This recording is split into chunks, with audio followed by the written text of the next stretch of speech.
할렐루야. 네, 이 새벽에 나오신 여러분 위에 우리 주님의 축복과 은혜가 넘치기를 간절히 바랍니다. 자, 우린 에스더서 4장에서 너무나 심각한 위기를 당했을 때 모르드게가 에스더에게 부탁하고, 그리고 에스더가 소심했지만, 처음에는 매우 소극적이었지만 결국 그 음성을 주님의 음성으로 듣고 그녀는 일어나서 내가 죽으면 죽으리이다. 당신도 유다인들을 다 모으고 나를 위해서 기도해 주십시오. 나도 내 시녀들과 함께 금식하고 왕에게 나아가서 아랠 것입니다. 내가 죽으면 죽을 것입니다. 모르드게의 말은 참으로 주님의 음성이었습니다. 너만 홀로 왕궁에 있다고 너만 사는 것이 아니다. 우리가 죽으면 너도 결코 안전하지 못할 것이다.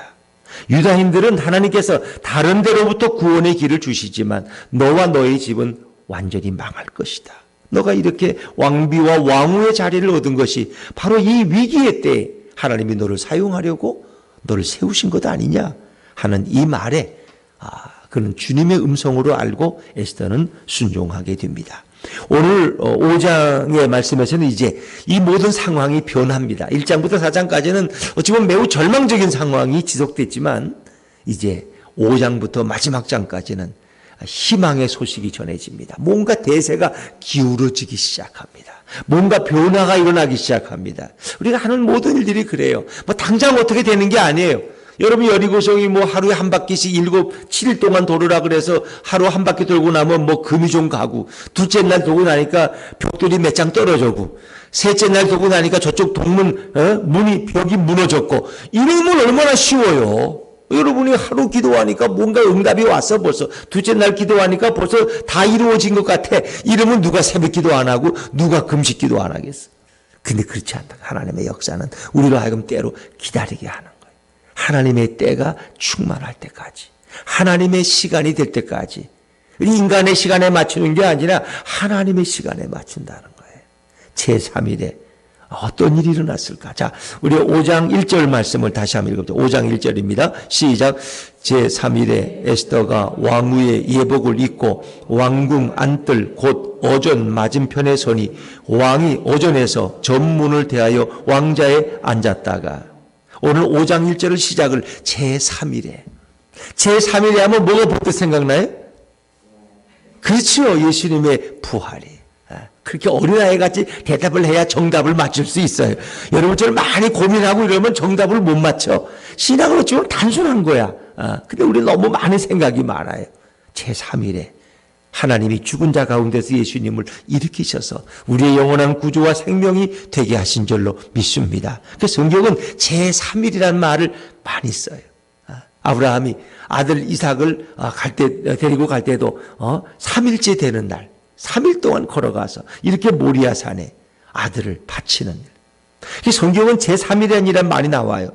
열왕기하 20장 5절에 보면 히스기야 왕이 죽을 병이 들어서 하나님의 사형 선고를 받았을 때 그가 어떡합니까? 하나님 앞에 나가 벽을 향하여 통곡하며 회개하고 눈물을 흘립니다. 그때 하나님이 말씀하 이사야 선지자를 통해서 내가 내 귀를 들었고 내 눈물을 보았다. 내가 너를 낫게 하겠고 너가 3일 만에 여호와의 성전에 올라가겠고. 3일 만에. 이 3일이라는 게 굉장히 중요한 의미예요. 성경에서는. 호세아 6장 2절에 보니까 셋째 날 우리를 일으키시리니. 셋째 날. 셋째 날. 그러니까 이게 망해가는 가운데 하나님이 제3일에 어떤 일을 행하신다는 거예요. 누가복음 24장 보면 인자가 죄인의 손에 넘겨져 십자가에 못 박히고 제3일에 다시 살아나야 하리라. 예수님의 부활을 잘 알지 못하는 지하들에게 그들이 서로 생각난 말씀. 주님이 바로 이렇게 말씀하셨지. 제3일에 다시 살아나리라. 3일에. 그러니까 이 3일 금식하고, 그러니까 이 3일이라는 것은 에스더가 3일 동안 금식한 거예요. 하나님 앞에 금식하며 기도하고 3일이 이제 끝난 그 3일 날째 에스더가 왕후의 예복을 입고 화장을 하고 그리고 왕에게 나아가는 것입니다. 그러나 그것은 결코 쉬운 일이 아니에요. 그러나 하나님이 구체적으로 우리 예수님께서 일하시고 역사하기 시작하는 거예요. 모든 것이 하나하나 풀려 나가기 시작하는 거예요. 맺혔던 매듭들이 풀어지기 시작하는 겁니다. 자, 그러나 이제 왕후 에스더가 왕 앞에 나아가는 것은 죽음을 각오하고 나아가는 거예요. 이건 굉장한 모험이에요. 왕이 부르지 않으면 감히 나갈 수가 없는데, 그런 어찌 보면 믿음으로 나아가는 거예요. 금식하고 하나님의 응답을 받고 나아가는 거예요. 자, 우리 2절 말씀은 2절입니다. 시작. 왕후 에스더가 뜰에 선 것을 본즉 매우 사랑스러움으로 손에 잡았던 금규를 그에게 내미니 에스더가 가까이 가서 금규 끝을 만진지라. 아멘. 전 이 말이 제일 걸려요. 왕후 에스더가 뜰에 선 것을 본즉 매우 어떻게 했어요? 사랑스러움으로. 아니 저 여자가 왜 저길 또 왔지? 이렇게 생각할 수도 있는 거예요. 근데 너무 사랑스러워. 뭐 그런 걸 따질 수가 없어. 아니 저 왕후가 내가 부르지도 않았는데 왜 왔지? 이런 생각도 안 들어. 그냥 그 왕후의 모습을 보는 순간 너무 사랑스러운 거야. 너무 사랑스러운 거야. 그렇죠. 이렇게 남자와 여자가 만나서 결혼할 때는 이게 다 눈이 이렇게 아름답게 보이는 거예요. 근데 그게 왜 그때 그렇게 아름답게 보였는지 몰라. 살다 보니까 꼭 그렇게 예쁜 것도 아닌데, 그러니까 어느 순간에 하나님이 짝지어 주실 때가 있는 거예요. 그게 아름답게 보이고 바로 이 여자가 내 여자다 이렇게 보이는 거예요. 근데 여러분 반대로 한번 생각해 보세요. 여러분이 한 두 끼를 굶고 카페에 왔다. 그럼 우리 아내가 여러분의 아픈 걸 알아봐요, 못 알아봐요? 알아보죠. 아니 두 끼 아침도 굶고 점심도 굶고 배고파도 행해가지고 그렇게 세수도 잘 안 하고 그러고 왔어. 그럼 눈이 좋게 하고 벌써 얼굴이. 어디 아프세요? 뭐 이걸 모르면 관심이 없는 거지. 근데 하루가 아니라 이틀, 3일을 굶었어. 3일을. 그러면 얼굴이 어떻겠어요? 더 예뻐졌겠어? 촉해졌죠. 우리 보통 3일 굶으면 얼굴이 다 살이 빠지고 뭐 촉해하고 이래 눈이 휑해가지고 뭐 예뻐 보이겠어요, 그게. 안 그러겠어요? 그 3일 동안 마사지를 하다 온 것도 아니고, 3일 동안 이렇게, 얼굴에 뭐 팩 바르고 이렇게 하다가 온 것도 아니에요. 3일 동안 그냥 화장도 안 하고, 세수도 안 하고, 금식할 땐 세수도 안 하는 거예요, 그냥. 그리고 굶고, 하나님 앞에 울부짖고 부르짖고, 그 여자가 어떻게 사랑스러울 수 있겠냐. 한번 생각을 정상적으로 해보자고. 3일 동안. 근데 왕이 보기에 너무 사랑스러워. 누가 그 왕의 눈을 바꿔줬어요? 예수님께서 바꿔주신 거예요. 그 왕이 보니까 그 왕비가 그렇게 사랑스럽고, 그렇게 아름답고, 그렇게 매력적일 수밖에 없어. 그러니까 여러분이 남편에게 사랑을 받으려면 누구의 눈을 바꿔줘야 되는 거예요? 남편의 눈을 하나님이 바꿔주셔야 되는 거예요. 우리 아내만 보면 그렇게 이뻐 보이고 그냥 믿음직스럽고 그런 거예요. 그러니까 아수에로 왕이 완전히 헷가닥 해버린 거예요. 그러니까 이렇게 예쁜 왕후에게 어떻게 금호를 내밀지 않을 수가 있어요. 당장 금호를 내밀어서 그 금규를 잡으니까 이제는 통과가 된 거예요. 그러니까 에스더가 다가가서 금규 끝을 만졌다. 만약에 왕이 이 금호를 내밀지 않는다고, 이 지팡이를 내밀지 않는, 황금 지팡이를 내밀지 않으면 당장 내 시대가 달려와서, 시위대가 달려와서 왕일지라도 목을 벨 거예요. 그건 왕의 허락 없이 아무도 들어올 수 없기 때문에.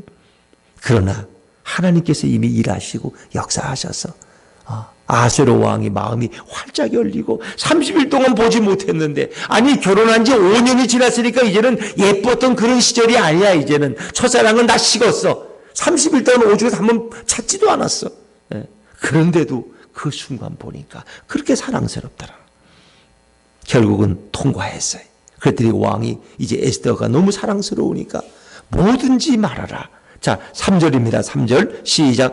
왕이 이르되 왕이 에스더여 그대의 소원이 무엇이며 요구가 무엇이냐. 나라의 절반이라도 그대에게 주겠노라 하니. 너무 사랑스러우니까 뭐든지 원하는 거 있으면, 분명히 나를 찾아온 것은 뭐가 필요한 게 있어서 왔는데 뭐가 필요하냐. 돈이 필요하냐, 땅이 필요하냐, 권력이 필요하냐, 사촌 오빠를 뭐 장관 시켜주랴, 너의 양보를 도지사 시켜주랴? 뭔가 원하는 거 있으면 나라 절반이라도 주겠다고. 근데 이제 이 말은 이게 미사려구예요. 그러니까 실제 나라 절반을 준 적은 없다는 거야. 그러니까 말은 그렇게 한다는 거예요, 이게. 너무 기쁘면 너가 원하는 거 다 해주겠다. 나라 절반이라도 너에게 주겠다는 거예요. 그 마음이 활짝 열렸다는 거죠. 마음이. 그러니까 하나님이 여기까지 역사하고 이끌어 오시는 거예요. 이제 이 문을 통과한 거예요. 금식 기도하고 3일 동안 하나님 앞에서 부르짖었더니 하나님이 길을 열어주신 거야. 그러니까 어떤 일이든지 우리 예수님이 역사하시고 하나님이 준비하실 때 모든 것이 합력해 선을 이룰 줄로 믿습니다. 이건 모험이었지만 주님이 이미 길을 준비하고 계신 거예요. 여호와 일이 하나님이 이 모든 상황을 바꿔놓으신 거예요. 그런데 자, 뭘 원하느냐? 근데 이 에스더는 마음이 너무 순수해. 다른 거 원하는 게 아니에요. 오늘 저녁에 저희 왕후의 궁에 오소서. 내가 왕을 위해서, 국사에 너무 바쁘신 왕을 위해서, 또 하만과 함께 오시면 내가 맛있는 음식을 대접하겠습니다. 왕이 워낙 잔치를 좋아하거든요. 자, 우리 5절 6절 말씀, 5절 6절 같이 읽습니다. 시작. 왕이 이르되 에스더가 말한 대로 하도록 하만을 4절입니다. 시작. 에스더가 이르되 오늘 내가 왕을 위하여 잔치를 베풀어 싸우니 왕이 좋게 여기시거든 하만과 함께 오소서 하니 왕이 이르되 에스더가 말한 대로 하도록 하만을 급히 부르라 하고 이에 왕이 하만과 함께 에스더가 베푼 잔치에 가니라. 아멘. 하만까지 초청을. 왕이 가장 좋아하는 사람이 요즘 하만이거든. 잔치에 이제 흥이 돋고 술도 좀 취해서 자, 네 소총이 뭐냐? 뭐든지 말해라. 나라의 절반이라도 주겠다. 그랬더니 에스더는 다른 욕을 하지 않습니다. 다른 욕을. 내일도 한 번 더 기회를 주시면 제가 왕과 하만을 한 번 더 모시고 이 국사에 애쓰시는 분들을 위로하고 싶습니다. 뭐 다른 게 아니에요. 내일 꼭 오시면 제가 그때야 제가 진짜 원하는 걸 말씀드리겠습니다. 그러니까 왕이 보니까 빨리 듣고 싶은 한데 그래도 또 내일 또 초청한다니까 얼마나 기분이 좋아요. 그래서 왕이 기쁘게 정말 이렇게 허락을 하는 거예요. 자, 그러고 나니까 이제 이 하만이 얼마나 기분이 좋아요. 얼마나. 오늘 잔치에 참석했고 내일 또 나만 특별히 또 왕후가 또 부른다는 거예요. 왕과 함께. 그러니까 이게 뭐 하만이 기분이 그냥 째지는 거야. 그래가지고 너무 기뻐서 그가 나오는데 눈에 하나 걸리는 사람이 있어요. 모르드게가 걸려요. 모르드게가. 자, 9절입니다. 9절 한번 읽어보죠. 9절 시작. 그날 하만이 마음이 기뻐 즐거이 나오더니 모르드게가 대궐문에 있어 일어나지도 아니하고 몸을 움직이지도 아니하는 것을 보고 매우 노하나. 그러나 그날은 어떻게, 왜 너무 기분 좋은 날이고, 그리고 아무리 그래도 모르드게가 자기 부하지만은 왕의 허락 없이 이 부하를 죽일 수가 없어요. 그래서 10절에 보니까 참고 집에 돌아와서 사람을 보내어 그의 친구들과 그의 아내 세레스를 청하여 자랑을 하고 싶어서. 왜? 내가 오늘 왕과 함께 왕비의 궁에 내가 초청을 받아서 오늘 엄청난 음식을 대접받았는데 왕비가 나를 너무 좋아하는 것 같다. 그러니까 기분이 좋고 자랑할 만하잖아요. 그래서 자랑하는 거예요. 자, 11절입니다. 11절 시작. 자기의 큰 영광과 자녀가 많은 것과 왕이 자기를 들어 왕의 모든 지방관이나 신하들보다 높인 것을 다 말하고. 자기가 받는 이 영광이 얼마나 큰 거예요. 또 그 당시에도 자녀가 많은 게 축복으로 여겼어요. 자녀가 10명이나 돼요. 자녀가. 또 왕이 자기를 들어서 모든 신하들보다 높이 세운 것이 얼마나 자랑하고 있어요. 더구나 오늘 또 내일도 또 이렇게 초청을 또 받았다는 거예요. 내일도 왕과 함께 청함을 받았느니라. 이 하만의 자랑이에요. 자기의 부귀영화를 자랑하고 자기의 권력을 자랑하고 왕의 총애를 받음을 자랑하고 왕비의 초청을 받은 걸 자랑하고. 인간은 물론 자랑하기 좋아해요. 그런데 이 모든 자랑은 결국은 비극으로 끝날 수가 많다는 거예요. 그런 하만이 그만큼 교만하다는 거예요. 내일 일을 모르고 오늘 자기의 자랑이 자기의 슬픔이 될 줄 모르고 자기의 교만이 자기의 무덤을 파는 것을 모르고 있는 거예요. 하만이. 이 어리석은 자의 최후는 결국 그렇게 되는 거예요. 그래서 교만은 결국 패망의 선봉이다.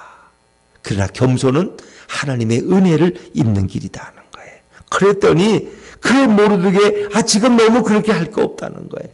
내가 모르드게 저놈 때문에 기분이 안 좋아.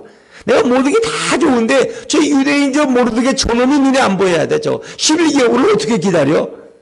그랬더니 자기 아내 세레스와 친구들이 와서 걱정하지 마십시오. 왕이 지금 뭐든지 당신의 말을 들어주지 않습니까? 내일 왕에게 말해서 모르드게를 목을 걸어서 죽이도록 하고 저 높은 장대를 세워서 거기에 매달아 죽이도록 그렇게 하십시오. 그랬더니 하만이 그래. 그런 미운 놈은 장대에 걸려서 죽여야 돼.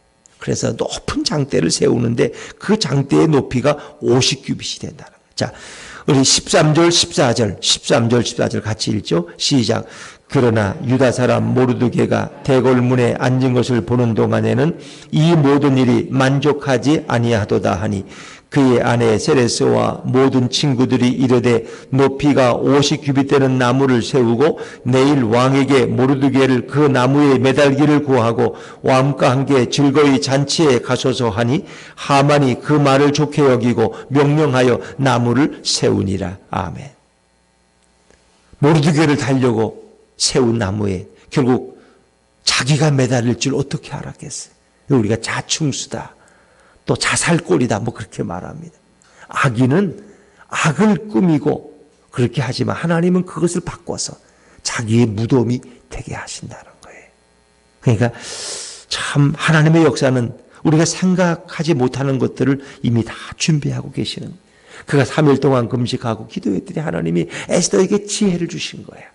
당장 들어가서, 맞아, 왕이 너 소원이 뭐냐? 내가 나라의 절반이라도 주겠다. 그런데 왕이시여, 사실은 하만이라는 자가 유대 민족을 다 죽이려고, 사실은 저도 유대인입니다, 이렇게 얘기했다면 왕이 그 말을 믿고 당장 하만을 이렇게 하겠어요? 아니에요. 왕이 자기가 지금 제일 신뢰하는 제자가, 부하가 하만인데 그렇게 쉽게 왕의 한마디에 그렇게 목을 베겠어요? 그렇게 안 합니다. 그러면 이제 가서 하만을 불러오라고 시킬 거예요. 그러면 이 신복들이 가서 지금 상황을 다 설명해 하만에게, 지금 이런 상황에 에스더 왕비가 유대인이고 이렇게 해서 지금 하만 당신을 고발하고 있다고 왕에게. 그럼 하만이 그냥 덜렁덜렁 죽으러 오겠어요? 하만의 주위에는 엄청난 모사꾼들이 있다는 거예요. 그들과 의논해서 어떻게 해야지 위기를 피하시느냐. 손학규는 피하고 보라고 했으니까 당장 변명을 할 거예요. 뭐 오늘 아파서 오늘은 못 들어가고 내일 입궁하겠습니다라든지, 뭔가 이유를 댈 거예요. 그 시간을 벌고, 그리고 거기에 그들의 악한 꾀를 모아서 오히려 와스디를 넘어뜨릴 그런 준비를 하고 들어온다는 거예요. 그렇게 안 하고 들어올 바보가 어디 있어요? 안 그래요, 여러분? 그 지금 왕궁 곳곳에 이 하만의 신복들이 곳곳에 다 있어. 왜? 지금 최고가 하만이거든.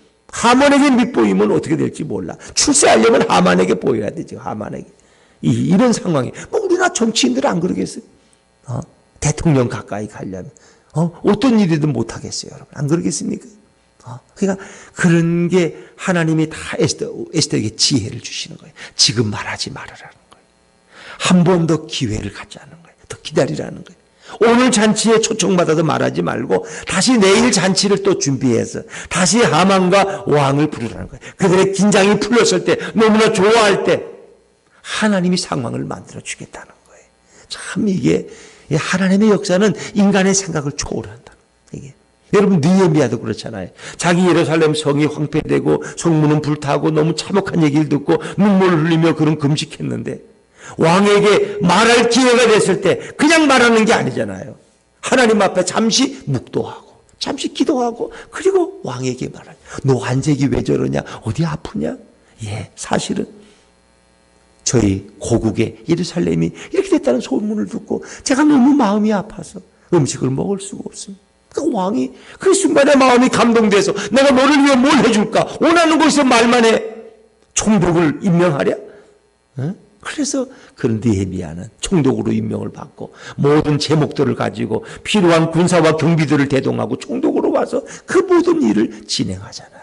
그러니까 하나님의 역사는 우리 인간의 생각을 늘 초월하는 거예요. 여러분, 내 생각, 내 지혜를 따르지 마시고 주님의 지혜를 구하시기를 주 이름으로 축원합니다. 예수님께 지혜를 구하는 거예요. 나는 너무 어리석고 나는 도대체가 길이 없습니다. 그래서 주님께는 길이 있습니다. 주님, 제게 길을 알려주십시오. 제게 방법을 알려주십시오. 주님이 인도해 주십시오. 제가 길을 모를지라도 합력의 선을 이룰 수 있도록 저를 이끌어 주십시오. 우리 인간의 생각은 이게 잘 되는 길인지 저게 잘 되는 길인지 몰라요. 세웅지마라는 말이 있잖아요. 세웅지마. 세웅지마. 말 한마디가 들어오니까 너무 좋아해가지고 우리 집에 재산이 늘었다. 그러면 말 타다가 아들이 다리가 부러질 줄 누가 알았겠어? 저놈의 말이 왼수야. 저 말 때문에 우리 아들이 다리 붉어지고 불구자가 됐다고. 근데 그게 복이 될 줄도 누가 알았겠어. 전쟁이 나니까 또 건강한 아들들은 다 불러가는데 우리 아들은 불구잘해서 전쟁에 면제를 받았어. 그 동네에서 10명이 갔다가 다 죽고 1명 돌아왔다는 거예요. 전쟁에 나갔다. 우리 아들은 불구자였기 때문에 전쟁을 피했고 면제를 받았고 생명을 건졌어. 근데 말이 불구자지 뭐 농사는 잘져 쩔럭쩔럭 하면서도 그냥 그러면 된 거야. 그러니까 하나님의 역사를 인간의 생각으로 판단하지 마시라는 거야. 내가 지금 보기에 잘 된다고 그게 잘 되는 게 아니에요. 오히려 그것이 내가 함정이 될 수 있어요. 하만이 지금 한껏 기분이 좋아가지고 지금 뭐 하늘에 뵈는 게 없어. 그러나 그게 망하는 길의 출발이라는 거예요. 어리석은 인간은 늘 그래요. 잘 될 때 더 조심하고 섰다고 생각할 때 넘어질까 조심하고 늘 더 엎드려 기도하고 주님의 지혜를 구하고 돌다리도 두드려서 걸어가는 거예요.